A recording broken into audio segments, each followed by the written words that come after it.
In an hour, Michael Cohen will take the stand in Donald Trump's criminal trial here in New York City after leaving his apartment this morning. Our next guest warns calling a convicted felon to the stand is always a risky move. Former federal prosecutor Francey Hakes joins us now. Hey, Francey. Hi, y'all. How are you? We're doing great. I like the y'all. Yeah. See, this talking about Texas. Francey, you've said that you've done this. You've called convicted felons onto the stand, but it's always dangerous. Explain that.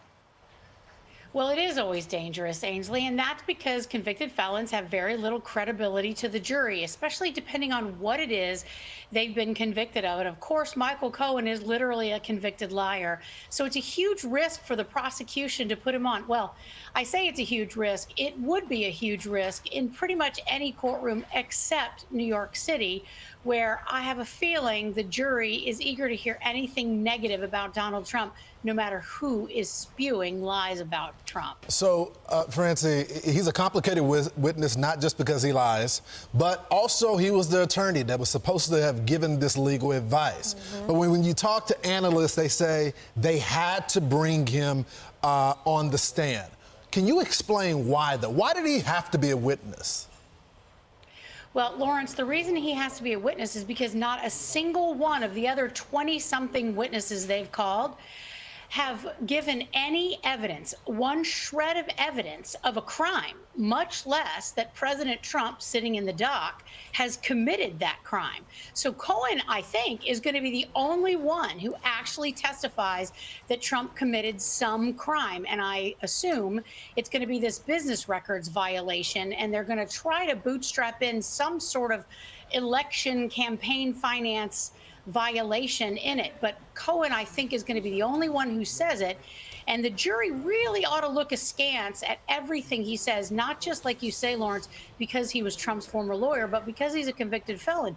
But he had the president's confidence, and the jury shouldn't like the fact that he's so willing to bash Trump now after representing him for so long. Yeah, Francey, the jury is chosen because they really don't have any information. They're not familiar with these cases. So they might not be familiar with Michael Cohen's past, that he did serve jail time, that he is disbarred, that he was convicted for tax evasion and violating campaign finance laws. Will Donald Trump's team do a good job, or will they bring all of that up when they face the jury? Yeah, Ainsley, that's a great point. That is Trump team's job today or tomorrow, whenever they get to cross-examination, is to make sure that the jury understands exactly who Michael Cohen is, what he's done, and most importantly, what his biases are as he comes into this case. The way that he has been trying to earn money on social media by bashing Trump is going to be highly relevant and should make the jury find him completely incredible. We'll see. Francey, real quickly before we let you go, we only got about 15 seconds. Are you surprised that the court admonished Donald Trump, gagged him, but Michael Cohen was told the judge said to the prosecution, no, you get him under control, not the court getting him under control?